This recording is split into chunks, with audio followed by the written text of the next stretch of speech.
Bernie Sanders went on the floor of the Senate and broke out the flamethrower on Republicans who want to give poor people less money in the stimulus bill. Take a look.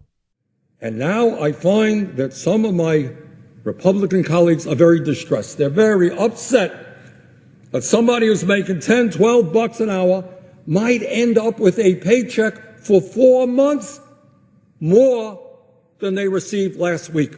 Oh my God, the universe is collapsing. Imagine that.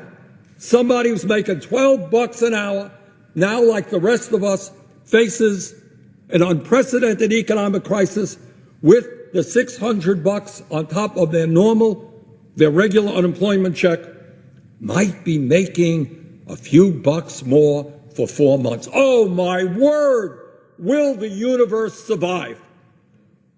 How absurd and wrong is that? What kind of value system is that? Meanwhile, these very same folks had no problem a couple of years ago voting for $1 trillion in tax breaks for billionaires and large profitable corporations. Not a problem. But when it comes to low-income workers in the midst of a terrible crisis, maybe some of them earning or having more money than they previously made, oh my word, we got to strip that out. Got to tell those poor people that no matter what. By the way, when the McConnell bill first came up, unbelievably, and I know many Republicans objected to this, they were saying that, well, we want to give whatever it was, $1,000 or $1,200, but poor people should get less. You see, because poor people are down here, they don't deserve, they don't eat, they don't pay rent, they don't go to the doctor, they're somehow inferior because they're poor, we're going to give them less. Well, that was addressed. Now everybody is going to get the $1,200. But some of my Republican friends still have not given up on the need to punish the poor and working people. You haven't raised the minimum wage in 10 years. Minimum wage should be at least 15 bucks an hour. You haven't done that. You've cut program after program after program, and now, horror of horrors, for 4 months, workers might be earning a few bucks more than they otherwise went. Well, needless to say, this is an amendment that is coming up. I don't think it's going to go very far. And if it does go far, I will introduce an amendment to deal with the corporate welfare, the $500 billion in corporate welfare, which is, to me, a very serious problem. But I do not think they're going to get the 60 votes, and that will be the end of it. So on that front, Bernie's right, and he ended up winning. So take a look at this tweet. I showed this before, but respectable lawyer says he did it. Bernie just saved millions of people. An unemployment provision added to the Senate bill by Vermont Senator Bernie Sanders would see laid-off workers receive 100% of their salary up to $75,000 a year, with tipped and gig economy workers covered. Bernie Sanders is a hero. I'm fucking crying. Thank you, Bernie. New, Senator Bernie Sanders announces he will place a hold over coronavirus bill and demand new restrictions on $500 billion fund for corporations unless 3 Republican senators drop their objections to unemployment insurance expansions. And then you see Bernie flames everyone on the Senate floor just now. Breaking, the Senate passed it, $2 trillion coronavirus economic stimulus bill, 96-0. Now it goes to the House.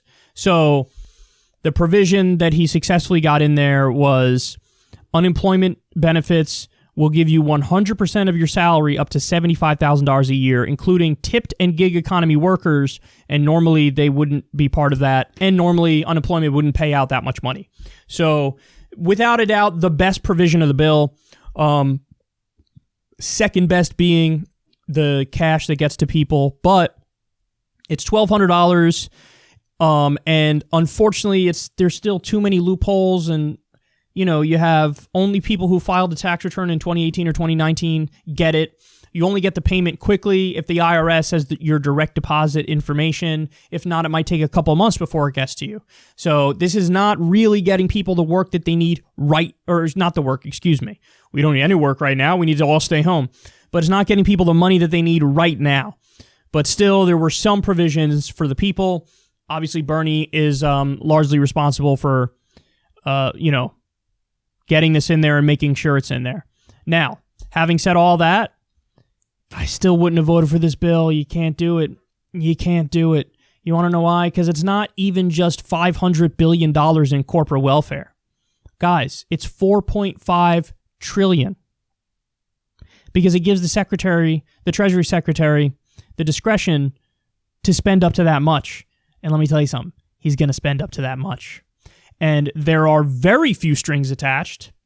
And the rules are weak. And basically, they say it's very similar to the language in the 2008 bailouts in that they're going to put on a show for us. So, if a company could fire 10% of their workforce, company can pay out dividends to shareholders, even though they were on the verge of bankruptcy. The executives can swim in the money. And all we're going to do is call them in for a congressional committee hearing and have Elizabeth Warren wag her finger at them and say, you did very bad, you didn't do right. And they're like, oh, yes, you're right. I did very bad. I didn't do right. And then they're going to get away with it.